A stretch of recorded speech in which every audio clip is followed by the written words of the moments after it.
Well, I would like to welcome everybody to this first live virtual meeting of NEOLA. My name is Bill Carey, and I'm a hepatologist at the Cleveland Clinic, and I'm on the board of directors of the Northeast Ohio Liver Association. This is the organization which is sponsoring these talks. Okay, the people on the board at the present time are Pierre Golan from University Hospital, Marty Cohen from University Hospital, Musab Tabah, and Elaine Turley. We'll have additional members of our board joining us in time, but I want to just point out what the mission is of NEOLA, and that is to promote liver health through education, advocacy, and research, and to support people living with liver disease in Northeast Ohio. So with that as an introduction, I'd like to introduce this series. This is the first one of 3 planned for 2022. We have another one scheduled on August 17th. Dr. Naeem Al-Khoury will be organizing that on non-alcoholic liver disease. We have a third one on November 17th on alcoholic liver disease. Shreya Sengupta from the Cleveland Clinic will be organizing that one. So again, I'm not surprised that we have a smallish audience today. We hope that in time the audience will grow and we'll have a bigger presentation. So the format of this program and the 2 that will follow it is as follows. We're going to have 3 short talks, 10 minutes each. I realize that every one of the talks could really consume an hour or more, but we want to use these talks mainly as a springboard to a discussion of the cases that will follow, and then a general discussion of any aspect of hepatocellular carcinoma of interest to you. So to the speakers, when you see my face reappear during your talk, it's time to wrap up.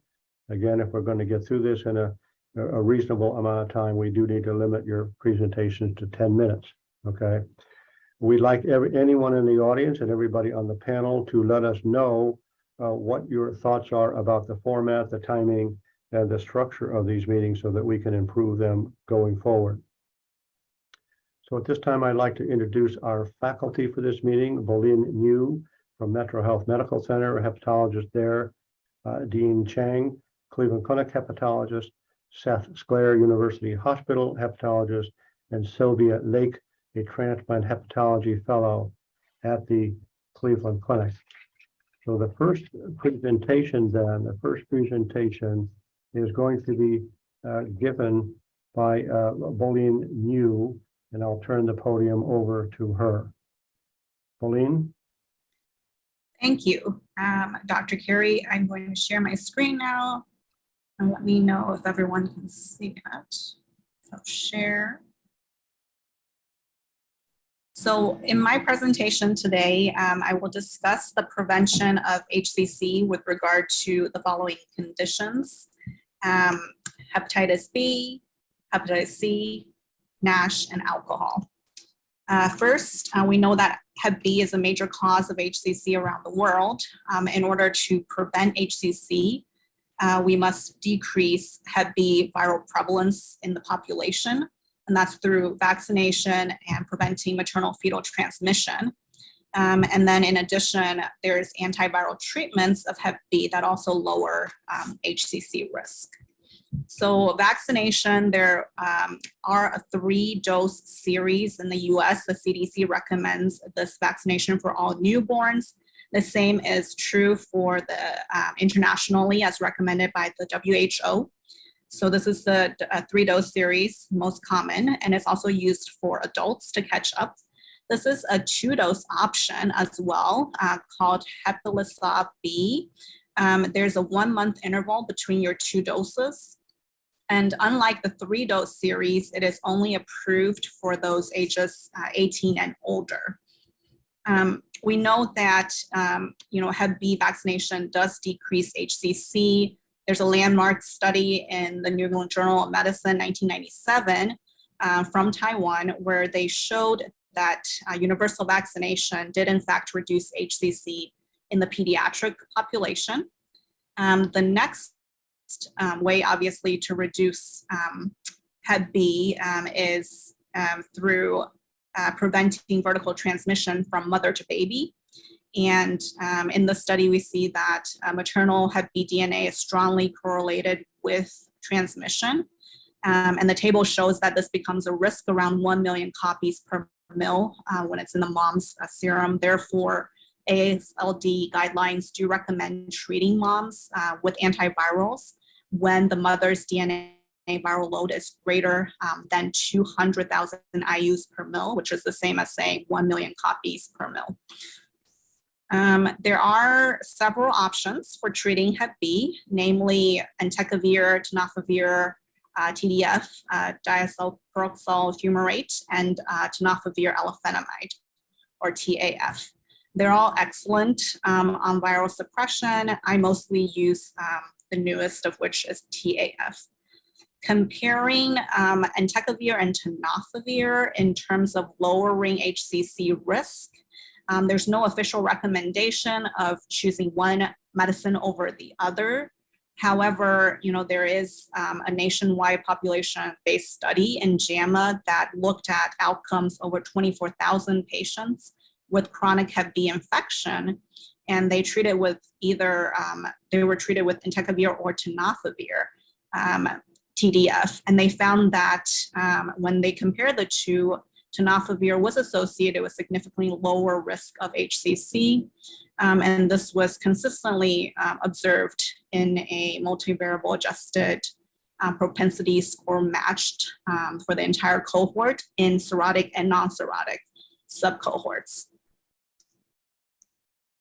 Now I will move on to Hep C. So we know that curing Hep C obviously will lower the risk of HCC and also reduce rates of cirrhosis. And the WHO has a goal of eliminating Hep C by 2030. To that goal, there's a good amount of data supporting treating patients who are injection drug users in order to decrease transmission in that population. Curing Hep C, this is the data from the VA study of over 30,000 patients, kind of the first large-scale US cohort study to assess risk of HCC after cure in the Hep C population. And in comparison, it does, as expected, successful treatment does lead to a considerable reduction in HCC risk, comparing, no SVR at 12.3 versus SVR at 3.27 per 1,000 patient years. And so it does, in fact, lower HCC risk. There is still remaining risk, however, among patients who were cured, and the highest residual HCC risk was observed in patients with cirrhosis pre-treatment. There are many FDA-approved regimens for treating Hep C now that are well-tolerated with good rates of cure, and I have listed them here. Most of them are also pan-genotypic. So in terms of access to medications, that's also improving. This is a map kind of showing where every state is. Ohio is now B+. It used to be graded as a D just 3 years ago, but there's no longer restrictions to liver damage, sobriety restrictions, and then now, most recently, there's no longer prescriber restrictions. So we will see many more PCPs treating Hep C, I think, and it's even more important now to kind of disseminate information regarding HCC screening with our PCP colleagues. Moving on to alcohol, I think it's more and more clear to us as hepatologists that alcohol use disorder requires a multidisciplinary approach in treatment, including addiction medicine, psychiatry, social work, and so on. And it is really important to screen for alcohol use disorder in the PCP setting, but also inpatient when they come in for alcoholic hepatitis to have an addiction consult. And lastly, identifying NASH. NASH has really emerged as a significant contributor to cirrhosis and HCC. In terms of prevention, we, first must identify NASH, especially identify those with significant liver fibrosis. And then we can offer intensive weight management options through behavioral changes, pharmacologic treatment, bariatrics, and then also treat risk factors like diabetes and cardiovascular disease. So we do that know that NASH does increase HCC risk.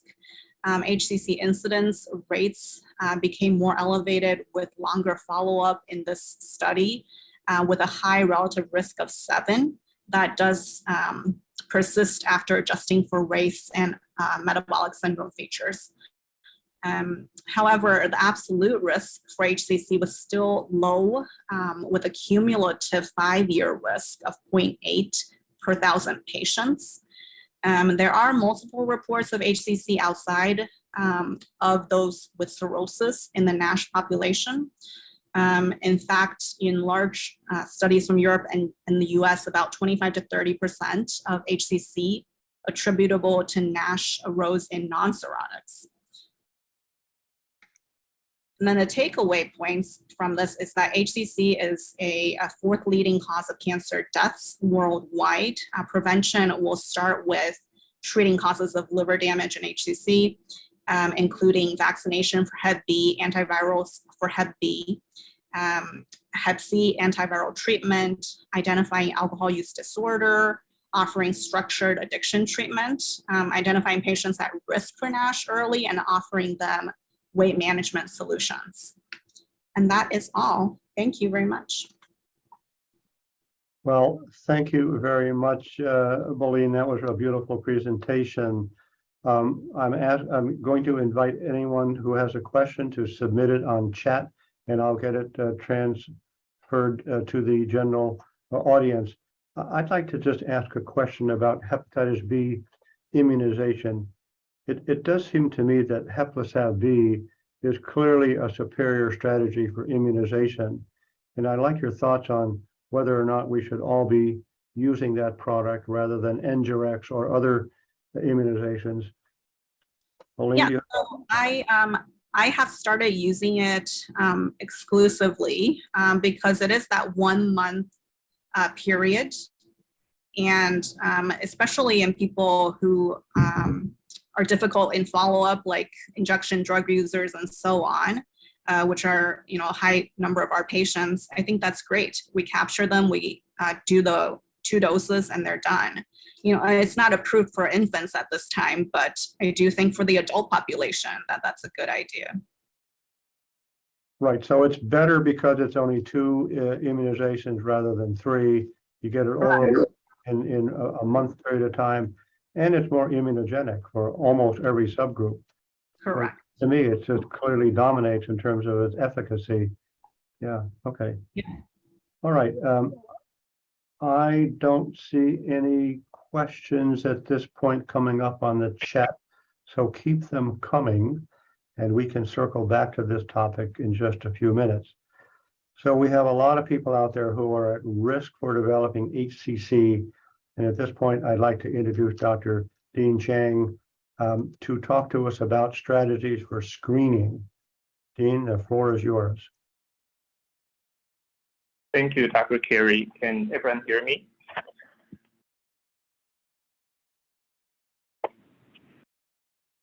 Can you hear me okay? Yes. Yes, we can. All right, thank you. So let me share my screen. All right, so in the next 10 minutes, I'll talk about HCC surveillance for a risk population. And the 3 questions I'm trying to ask is, who is the population that's at risk? And do we currently have effective tools for screening and surveillance?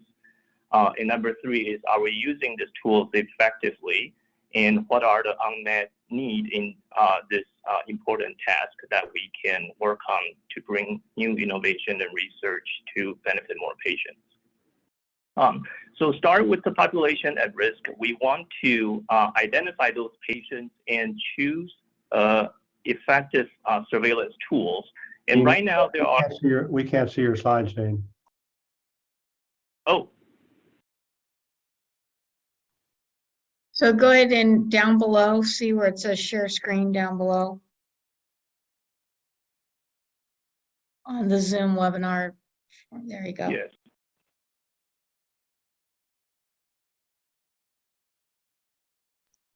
Perfect. All that. All right, so we'll talk about HCC surveillance. So first, we want to identify patients who are at risk of HCC. Then we want to choose an effective tool that can help us detect early HCC. And right now, there are three methodologies that have been proposed and studied. One is to use ultrasound alone. Second is to use biomarkers with ultrasound. Third is to use biomarker panels alone. And for the effective surveillance tool or program to work, we need to make sure that it has high sensitivity and that the tool can actually improve cure rates. And that once we identify those patients, we're able to incorporate them into an active treatment program to help them treat the underlying cancer diagnosis. And first is, who are the patients at risk? So this is from the AASLD Staging, Management, and HCC Practice Guideline that was published in 2018. The group of patients who will benefit from surveillance, number one is patients who have a diagnosis of cirrhosis. Two is patients who have hepatitis B with certain risk factors, including Asian male over age 40, Asian female over age 50, or Hep B carrier with family history of HCC, as well as African or North American Blacks with hepatitis B. So those are special populations within hepatitis B carrier that we know have increased risk. And the reason that people recommend surveillance for this population is we know that they have incidence of HCC that's higher than 0.2% per year. In the case of hepatitis B with certain risk factors, their risk is usually 0.4 to 0.6% per year. In the case of cirrhosis patients, based on data from hepatitis B, hepatitis C, and PBC, the risk is 3 to 8% per year. We do not have well-established data on other causes of cirrhosis, and there's not enough data on people who have stage 3 fibrosis, whether it is hepatitis C or NAFLD as an etiology at this point. In terms of biomarkers for hepatitis C, HCC surveillance, there are two common biomarker groups that we consider. One is protein, one is genomic biomarkers. The most well-studied protein biomarker is alpha-fetoprotein, and that's the only one that's phase 5 validated biomarker. The problem with alpha-fetoprotein is that it has a very low sensitivity, depends on which population we look at. The sensitivity range between 39 to 64%. The specificity range from 76 to 97%. So it's not currently recommended for standalone use. Many people think that the changing alpha-fetoprotein level may be more valuable if you follow a patient or monitor their alpha-fetoprotein longitudinally. There are also other markers, including CRP, alpha-fetoprotein L3, or GPC3, that has been proposed to be combined with alpha-fetoprotein to increase the sensitivity. The more promising area of research right now is genomic biomarkers that not only help us detect HCC early, but can also provide prognostic information. And those include DNA methylation markers or microRNA. And there are also biomarker panels that would combine both genomic and protein markers together. And those have shown some promising results in retrospective studies, but they are not currently in the guideline, and hopefully in the near future we'll have data from prospective study as well.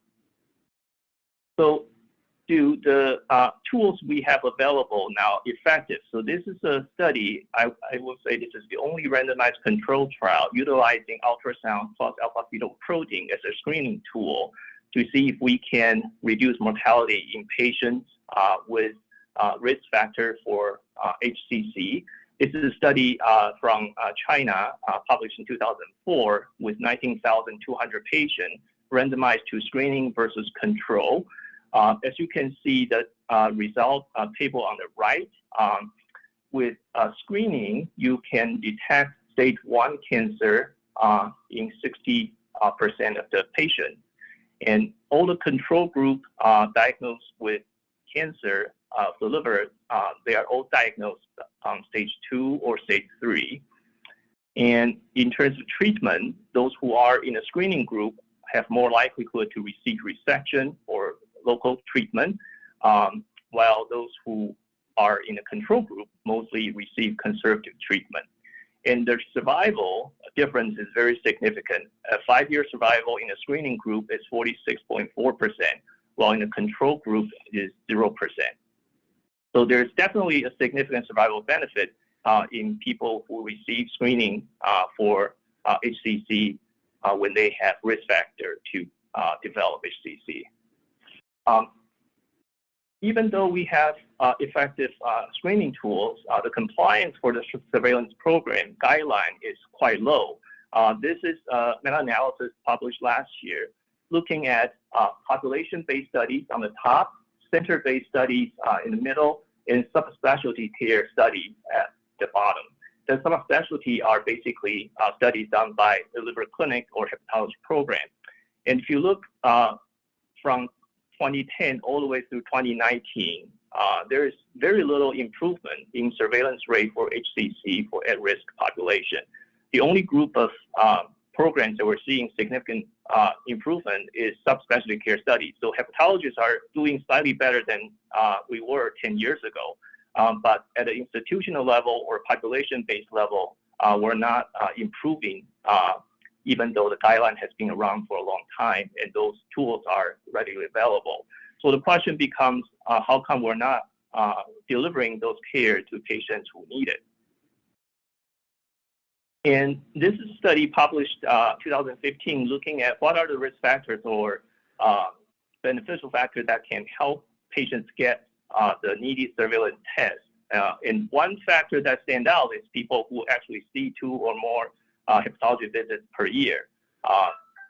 If they have NASH as their diagnosis, that's actually a risk factor for them not getting the required surveillance test. The problem with NASH is going to become even greater in the future because NASH is becoming increasingly important as a cause of cirrhosis and HCC. This is a study from actually Northeast Ohio on the left with Dr. Jung from Cleveland Clinic using patients both in Cleveland Clinic and UH looking at the sensitivity of ultrasound in screening patients for HCC when they have obesity. As you can see, when they have a high BMI, the sensitivity of ultrasound decreased to 21%. And in this particular cohort, we can see that there is a false negative rate of up to 81% for patients with obesity, cirrhosis, and they may have a negative ultrasound 6 months prior to the eventual diagnosis of HCC, and that alternate CT or MRI may improve the sensitivity. And that this issue can become more significant because not only this population receives less surveillance tests, but the surveillance tests that's available now have a lower sensitivity. And in the future, this population is going to grow based on the projection from 2020 to 2030. Therefore, not surprisingly, just last month, AASLD Practice Matters Committee published this recommendation to use surveillance rate as one of the quality measures in HCC care. As you can see, we recognize that surveillance test is very important, 1 to 8, A being more significant. But we also see the gap is highest among this population, that surveillance test is not being routinely done at a desirable manner. So my take-home point, one is for patients at risk for HCC, we need to recognize those populations. We need to apply effective surveillance tools that we know can reduce mortality. The current guideline recommend ultrasound with or without alpha-fetoprotein every 6 months. We need to recognize the compliance to national guideline is low, at the population level and the institutional level. And the challenge upon us is to build an effective surveillance program with our primary care colleagues, in that in the future, more work is being done on biomarkers that's less burdensome and provide better risk stratification for our patients. And definitely looking forward, new strategy for NASH obesity patients is in high demand.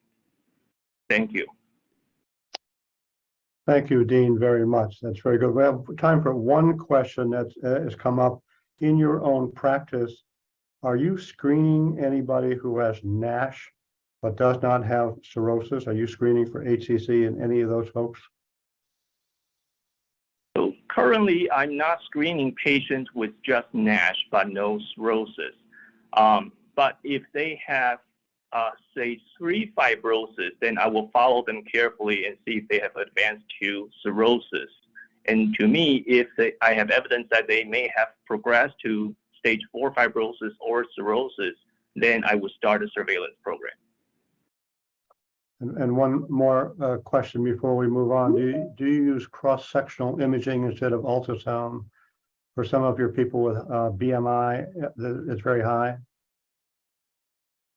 Yes.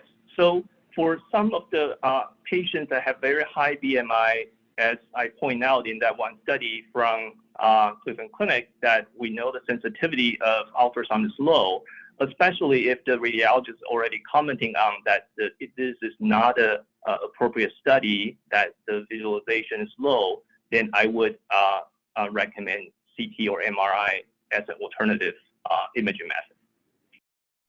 Perfect. Well, I've been unfair to each speaker, restricting you to 10 minutes, and I've been most unfair to our next speaker, who has exactly 10 minutes to talk about the whole landscape of management of HCC. So without further ado, Seth, I turn the floor over to you to talk about management of hepatocellular carcinoma. Okay, here we go. Thank you very much, Dr. Carey. So I have the ambitious task of going through HCC management. So I think I'm going to really focus mostly on, initial treatment and initial management strategies. And here, let me make it full mode. Okay, so first, wanted to review some key concepts in the management of hepatocellular carcinoma. And so I want to begin with whether or not, the individual patient has cirrhosis or portal hypertension, then a careful assessment of liver function, usually using the MELD score, the child score, or as you'll see in the coming slides, the Barcelona Clinic algorithm actually now advocates for the albumin bilirubin score, and then also performance status and tumor symptoms. Next, liver transplantation can achieve some of the best outcomes for hepatocellular carcinoma. Surgical resection is effective for non-cirrhotic patients or those with cirrhosis without portal hypertension and preserved liver function. Local ablative methods like radiofrequency or microwave ablation provide an excellent treatment in a number of scenarios. Transarterial chemoembolization or radioembolization procedures improve survival in intermediate / advanced HCC stages. And finally, systemic therapies now include immunotherapy, and there are now multiple lines of treatment. So I'm going to begin with the role of the multidisciplinary tumor board before we get into specific treatments. But I think it's clear that the tumor board, in which we have multiple specialists, including oncologists, hepatologists, surgeons, radiologists, interventional radiologists, all meeting together to make individualized treatment decisions, makes a huge difference and a huge impact in treating these patients. And I highlight this study from 2017 in gastroenterology, which was a national VA study, which included 4,000 patients across the country. And it showed two major findings. Patients who were cared for in a multi-specialty approach and with a multi-specialty evaluation, which was more common at larger VA hospitals that were academically affiliated, were those patients had a higher likelihood of receiving active HCC therapy. But even more important, patients reviewed by a tumor board, by a multi-specialty tumor board, had reduced mortality and a 17% risk reduction in mortality and better outcomes. Here I highlight the Barcelona Clinic treatment algorithm. I'm going to use this as a framework to go over treatment and management of HCC. And in the next slides, I think it's a very organized way to review HCC treatment. The one thing I will point out here is, although if you go through the algorithm carefully, it assigns a treatment to every scenario, but not every individual patient fits into a box. And I want to just highlight that. Sometimes the strength of the tumor board is for some individualized and nuanced decision-making as well. So first we'll start with very early stage HCC. And here we rely on the radiologists often to make the diagnosis on imaging. And the initial decisions are usually lie with the hepatologist and the surgeon. So this is a single hepatocellular carcinoma that's less than 2 centimeters in a patient with preserved liver function, excellent performance status, and overall the outlook for an very early stage HCC is very good, with 5-year survival or a prognosis going towards about 5 years. And the initial decision here is whether or not the patient can be considered for liver transplant. If so, then beginning that process of evaluation, listing, and determining the initial management, which often involves a period of observation. And when the tumor progresses or has some growth, then making a decision regarding either an ablation or a surgical resection. If a patient is not a candidate for liver transplant, the ablation is an alternative that will have also excellent short-term outcomes and probably comparable outcomes as well. Here I'm going to just use an opportunity to review liver transplant criteria for hepatocellular carcinoma. And on the left, I just highlight the Milan criteria, which still almost nearly 30 years after Mazzaferro described the transplant criteria in New England Journal of Medicine in 1996, they still hold. And they're still very important criteria. So a single tumor less than 5 centimeters, or 3 tumors less than 3, each of which less than 3 centimeters, without any apparent vascular invasion on imaging and no distant metastases. And this, continues to provide excellent post-transplant outcomes. And I think another important aspect to the study, which still remains true, is that in the patients who actually exceeded this criteria on explant, and they clearly had diminished transplant survival. So it's that group that exceeds those measurement criteria that just don't do as well. And currently our transplant criteria are still based on Milan, with just a couple of caveats, including a CT chest to rule out pulmonary metastasis, the idea that the patient is not eligible for resection, an alpha-fetoprotein level less than 1,000, and a 6-month observation period to actually qualify for MELD exception points to receive priority for transplant. So moving on to the early stage HCC, or Barcelona stage A, this is the single tumor or less than 3, or 3 tumors less than 3 centimeters, again with preserved liver function, excellent performance status, with very similar prognosis to the very early stage HCC. And here, the first, additional decision is whether or not the single or the solitary HCC is resectable, and that's usually based on the fact whether there's cirrhosis or not, or portal hypertension. Now, the next HCC, either with the presence of portal hypertension or 3 tumors, multiple tumors less than 3 centimeters, the determination of whether a patient is a transplant candidate, and if so, typically that patient receives initial therapy with ablation, and if there are contraindications for either transplant or resection, an alternative therapy of an ablation will provide excellent outcomes in early stage HCC as well. I think that where the strength of the Barcelona clinic algorithm lies in the intermediate stage HCC, which is where we really rely on the interventional radiologists to provide liver-directed therapy. These are multinodular HCCs, but they're different classes of multinodular HCCs, which I'm going to go through. Again, patients with excellent performance status and good liver function. The prognosis here is still quite good at 2.5 years. So if the patient already has more than maybe perhaps one small tumor, one large tumor, these are patients who still potentially can benefit from liver transplant in the future, but first undergo either a chemoembolization or radioembolization procedure. If the tumors are a little bit more, are a little larger or more advanced, or maybe more than 3 tumors, and they're well-defined nodules with preserved portal blood flow, TACE and TARE still leads to better outcomes, improved survival. It's really the diffuse or the infiltrative HCC that really gets upstaged, where probably systemic therapy and treating it as a more advanced stage is more appropriate.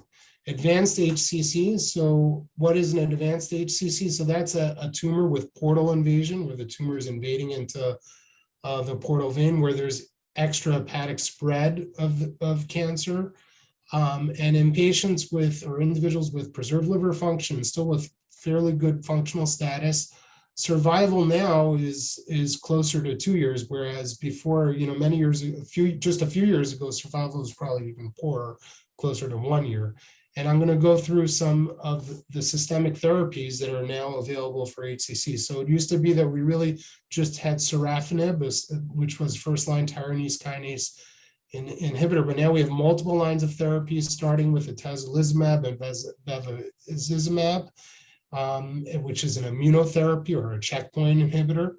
And for those patients who are ineligible for that, an alternative is either sorafenib or lenvatinib. And as patients are either intolerant or progress, there are second-line and third-line treatments. And really the concepts regarding progression are as follows, this is what helps inform whether to continue with one treatment or to move on to the next line. And this also applies to some of the liver-directed therapies that we discussed before, whether there's stable tumor burden or a treatment response from the initial treatment and just a development of a new tumor site versus a much worse prognosis where progression involves invasion into the portal vein or spread outside of the liver. Lastly, there's the more advanced or terminal stage HCC. This is the patient with very advanced or end-stage liver disease with jaundice and decompensation, poor performance status. And unfortunately, this is a patient where really there are no good treatment options, and this is best supportive care, and the prognosis, at least the short-term prognosis, is poor. So in summary, I just went through some complex clinical decision-making for HCC treatment, and the factors that are important in making decisions include underlying liver function, performance status, cancer stage. The multidisciplinary tumor board is essential to making decisions and also improving treatment outcomes. I use the BCLC or the Barcelona Clinic algorithm as an example or as a paradigm for treatment and decision-making, which I think is very helpful. And we reviewed a number of treatment options, including surgical, such as transplant, resection, and interventional radiology treatments, such as ablation and chemo and radioembolizations, and now also a number of lines of systemic therapies, including immunotherapy. And that is it. Thank you. So, thank you, Seth, very much. I don't see any new questions popping up. I'm sure they will come up during the next portion of our meeting. So we've heard a lot of very good conceptual things about prevention and screening and management. And now what I'd like to do is to turn it over to Sobia Liaque to make the first clinical presentation, and we'll see how these concepts play out in the real world. So without further ado, Sobia, the floor is yours. Thank you, Dr. Carey. So we have two case presentations today. The first case that we're presenting is of a 49-year-old female with a past medical history of insulin-dependent type 2 diabetes, hypertension, class 3 obesity, who has NASH-related cirrhosis, is a Child-Pugh score A, and presents for her 6-month follow-up. Since last being seen in clinic, she has lost 20 pounds unintentionally, does not report any abdominal pain, but does have chronic postprandial discomfort occasionally with reflux symptoms. She doesn't report any episodes of jaundice, GI bleeding, sleep-wake cycle changes concerning for encephalopathy, or increasing abdominal girth or lower extremity edema. Review of vital signs is largely unremarkable. Her blood pressure is maintained at systolics 123/75, heart rate in the 70s, and her weight is 278 pounds, down previously from about 300. On exam, she's in no acute distress, abdomen is soft, non-distended. She doesn't have any scleral icterus, there's no concerning skin findings or lower extremity edema noted. And from a neurological standpoint, she's alert-oriented ×3 and with no hysterexes. Upon review of her blood work, her hemoglobin is at about baseline with 14, platelets 157, total bilirubin is 1 with an alkaline phosphatase of 114, AST, ALT are in the 70s range, albumin is 3.7, and her renal function is at baseline with a creatinine of 1.3, B135, normal electrolytes, and an INR of 1.1. She, on her prior fibroscan, had a fibrosis score of about 21 kilopascals, and then a CAP score of 265. She's up to date with her variceal screening, which showed no esophageal varices or portal hypertensive gastropathy. And so, given this change in her clinical status of a 20-pound weight loss, she is then scheduled for an ultrasound, AFP, and then MRI liver. So this is what her MRI liver now shows. She has 3 OPTN 5 lesions, a 2-centimeter lesion in segment 3, a 1.1 centimeter in segment 8, and a segment 6 1.5 centimeter lesion. She has patent portal venous system. Her spleen is at about 12 centimeters with no ascites noted on the MRI, and her AFP comes back at 20. And so the question becomes, how do we proceed? Right. So let me take over and see if we can get the panelists to weigh in on how to manage this individual with pretty well compensated cirrhosis. Should be a candidate for lots of different therapies. Anyone want to anticipate perhaps what the tumor board would have said, or what you all would recommend for such a patient?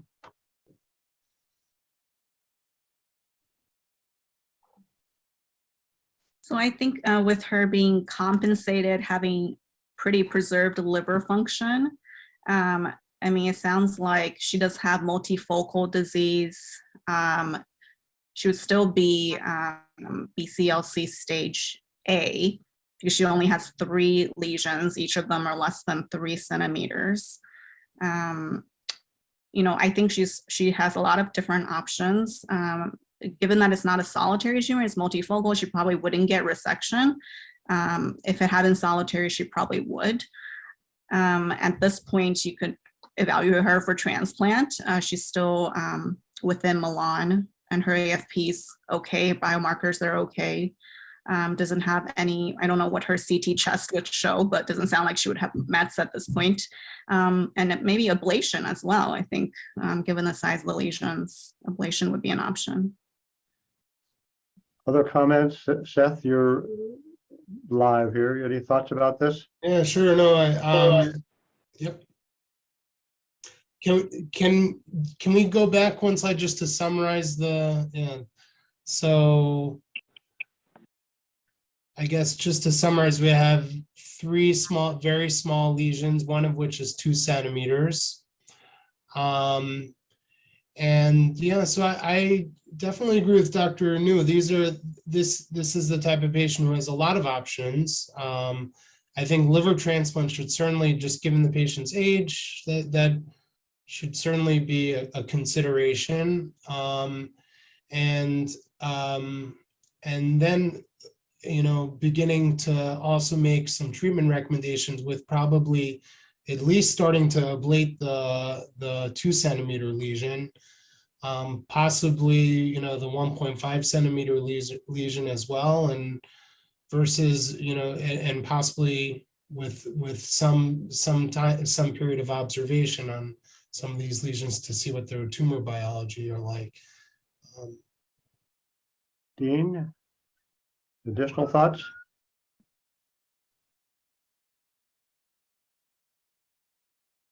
No, I agree. Okay, all right. So Sobia, back to you. What happened to this? Absolutely. So this patient appropriately so got taken to tumor board. And in January of 2021, it was decided to proceed with an intraoperative laparoscopy. And on the ultrasound, intra-op laparoscopic ultrasound, they noted that the segment 3 lesion, which was fairly superficial, and so they decided to proceed with a partial liver resection of the segment 3 lesion and radiofrequency ablation of the 2 lesions in the right lobe. The surgical path then came back and revealed that this was in fact moderately differentiated hepatocellular carcinoma, 2 centimeters in size, with 2 satellite nodules within the surgical resection specimen were also noted at 0.8 and 0.6 centimeter, which was arising in a background of cirrhosis with minimal activity. The surgical margins of the resection were free of tumor by 3 millimeters. They did, however, note microvascular invasion, but no perineural invasion was noted. So let's stop there and see, does the pathology here impress anybody as being particularly germane in terms of future management?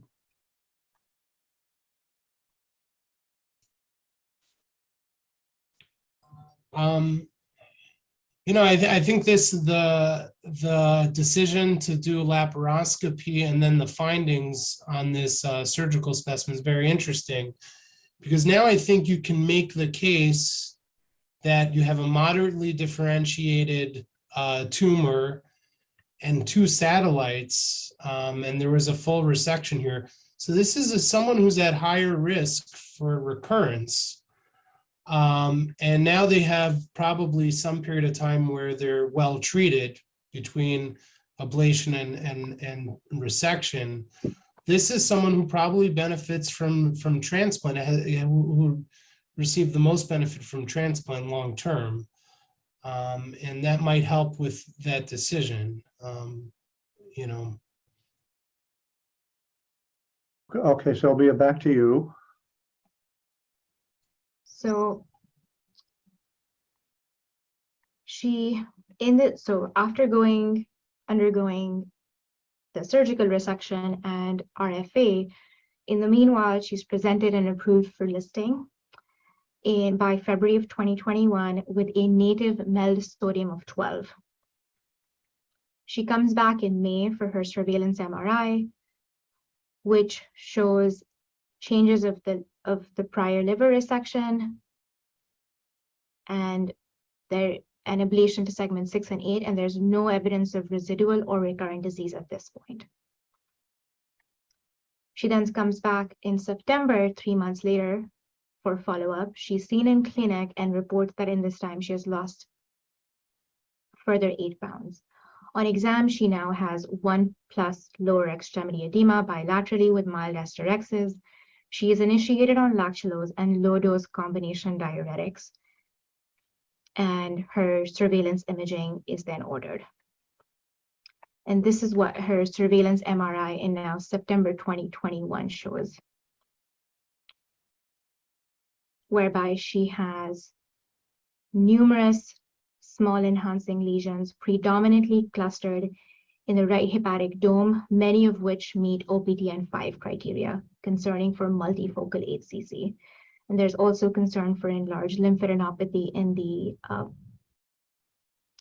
perihepatic bed. Her CT chest does not at this point reveal any distance metastases, and her AFP comes back at nearly 1,500.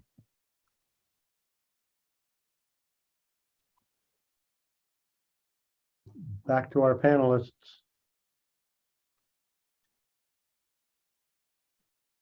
What was her bilirubin at this time?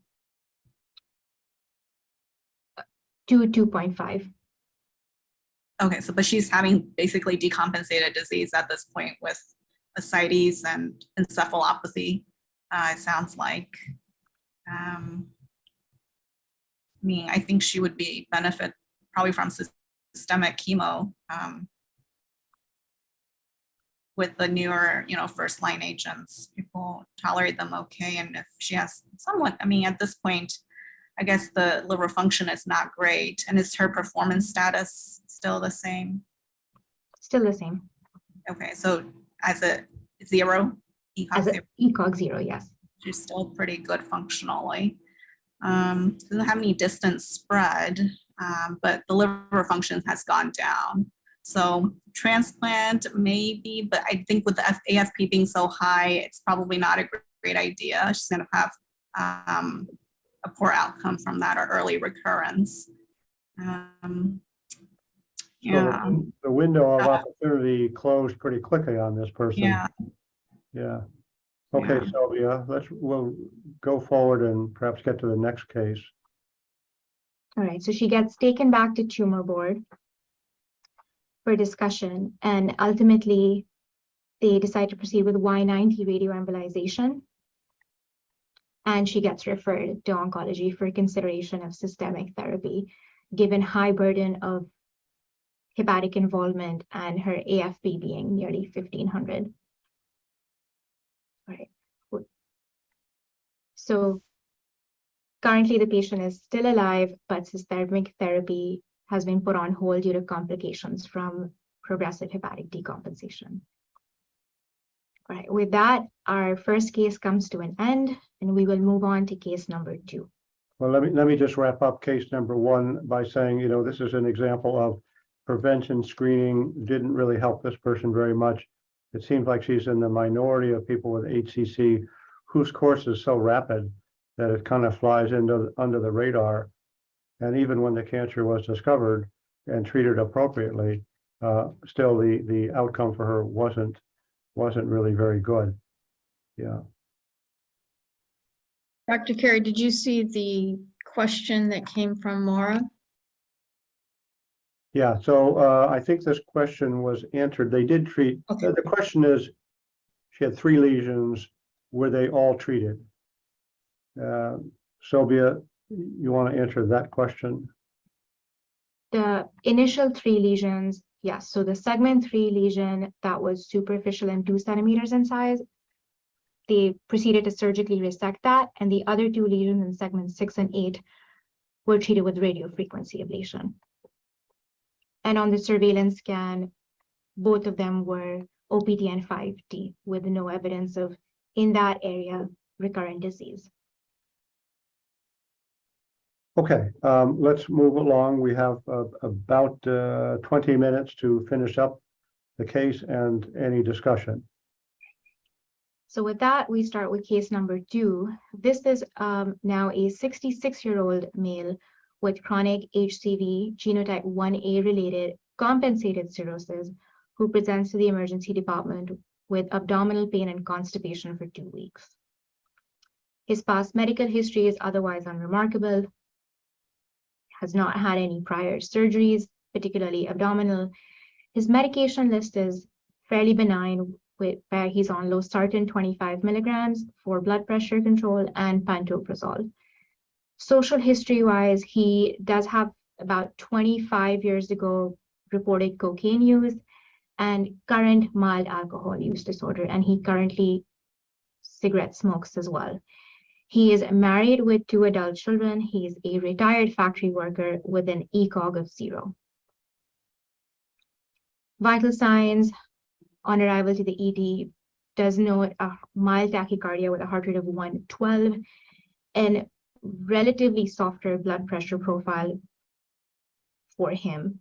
On exam, he's not in any overt distress, but does have mild temporal wasting. His abdomen is soft, but does have mild generalized tenderness.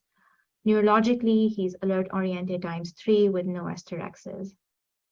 Review of his blood work reveals a hemoglobin of 14, platelet count of 120. Total bilirubin is 2 with an alkaline phosphatase of 124, AST 68, ALT 13, and his albumin is 2.5. Otherwise, normal renal function, electrolytes, and coagulation profile. He undergoes a CT abdomen pelvis with contrast in the ED, which shows an infiltrative hypodensity within the left hepatic lobe and nodular surface of the liver. There's extensive soft tissue at the porta hepatis concerning for lymphadenopathy. Also noted is compression versus thrombus in the main portal vein. And simultaneously, you also see splenic infarcts as well. They do send off for an AFP, which comes back at greater than 200,000, and his current HCV RNA viral load is about 2.3 million. So the question becomes, what are our options? So this is a pretty dismal case, of course, and we don't have the usual options that we'd hope to have for this individual. But again, I'd like to have the panelists weigh in on this.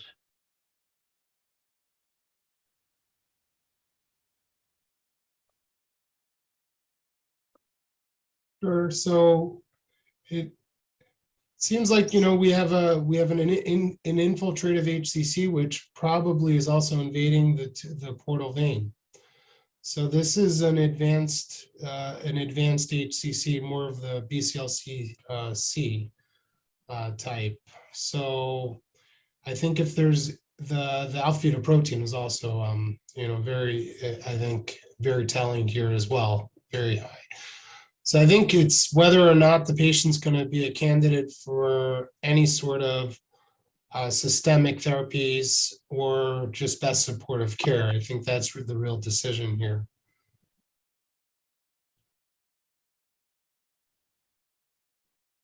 Any other thoughts?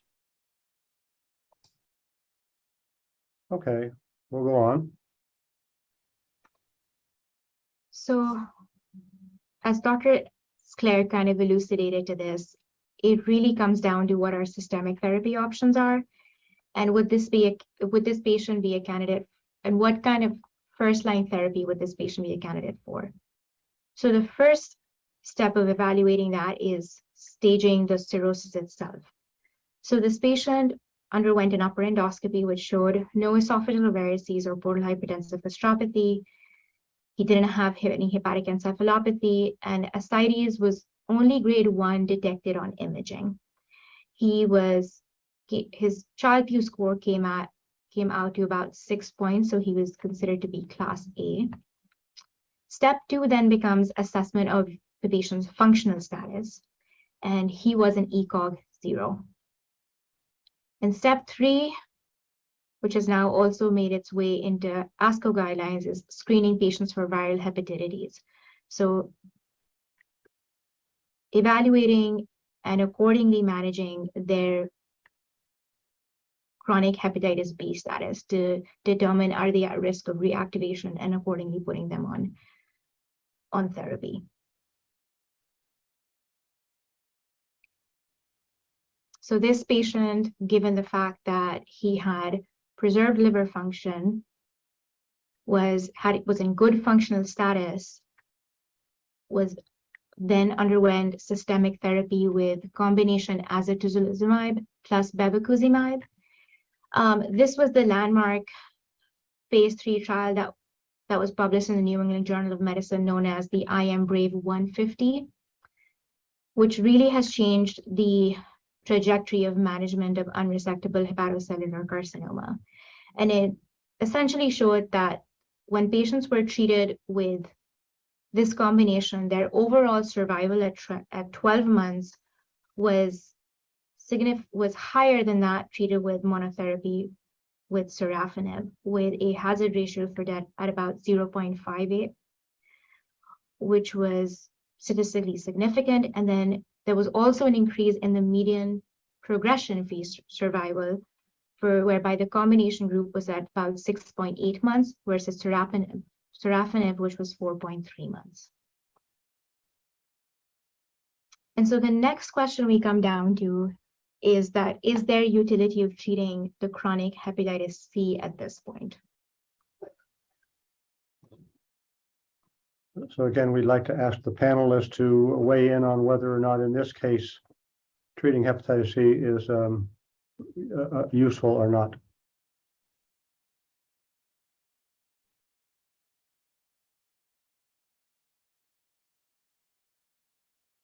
I think it depends on the prognosis overall. So, how long is this gentleman is prognosed to live for? Is it greater than a year? Maybe with the newer agents, it would actually be greater than a year. He's certainly not a transplant candidate, so we don't have to worry about that part of things. But I think it depends just on the overall prognosis and discussions with oncology. If we think he's going to live, 3-5 years, then maybe it'll help slow down the decompensation of liver disease. Any other options or thoughts about this?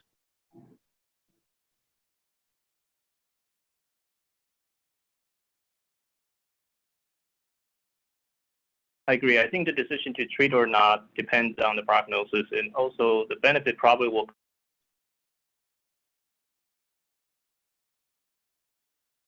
scenario. It may not help improve the overall mortality in terms of from HCC itself. Seth? Yeah, the only thing that I'd like to add is I think it's an excellent question, treating the Hep C or not.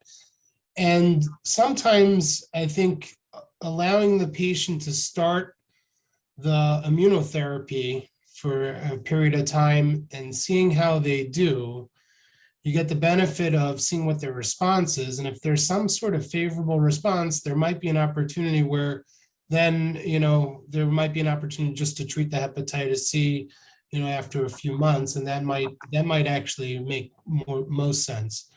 If there's a poor response or no response, or the patient's not able to tolerate it, it might not make it might not add anything to the overall situation. Sobia, back to you.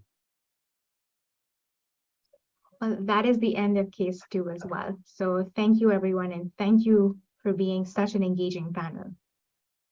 Okay, so we have just a few minutes. We're going to end a little bit early, but we have a few minutes. If there's any other discussion that we would like to have, be glad to have it either in a Q&A or some other format.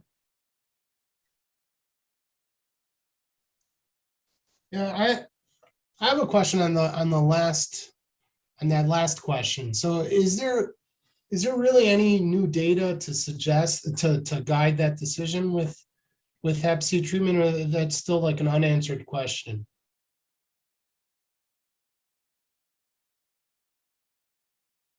So what I can say to that is that in the data that I reviewed, I didn't find anything definitive.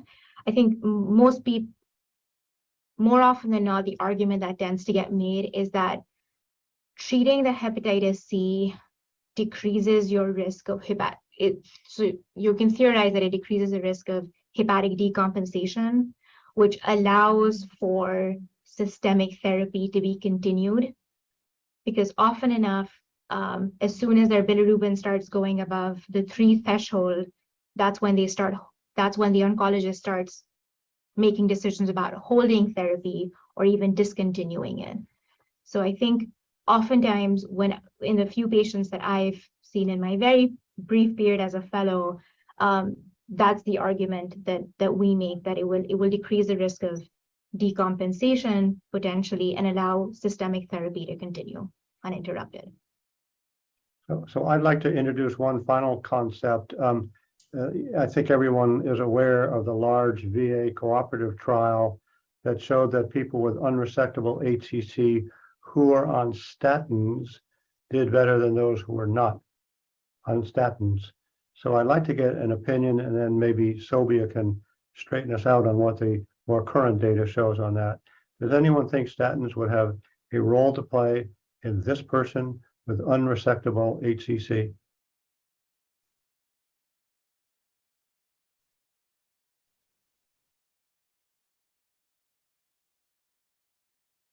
I think the answer is no. Sobia, you have some new data? Yes, so there have been 3 clinical trials that had been initiated in regards to answering this question. And interestingly enough, 2 of those trials had to be discontinued due to not having enough enrollment in one, and in the second one because of lack of efficacy. The third one that did get completed looked at a combination of pravastatin with sorafenib and found that while there was no difference in overall survival for these patients, there was a decreased risk of hepatic decompensation. And again, which makes you kind of wonder, because pravastatin to us is a hydrophilic statin, not a lipophilic one. So what was theorized was that it increased response to tumor responsiveness to sorafenib. And then I guess the second part of that becomes, again, what really is the Child-Pugh classification for that patient? And, is addition of statin, if they are compensated, really going to help prevent further decompensation down the line? Okay, well, thank you. I think we're really at the end of our time, and I'd like to thank all of the speakers and the case presenters, specifically Dr. Liu, Dr. Chiang, Dr. Sclair, and Dr. Liaque for their excellent presentations, for staying on time, staying on target. And I think we've had some pretty excellent discussions. The next meeting in this series will take place in August, on August the 17th, and that will be on non-alcoholic fatty liver disease. I would very much like to hear from everyone what they think about this format, how we could do things better, what's the good, the bad, and things that we might change going forward. And with that, I'd like to adjourn, and again, thank you all very, very much. Thank you. Thank you so much. Thank you. Thank you so much.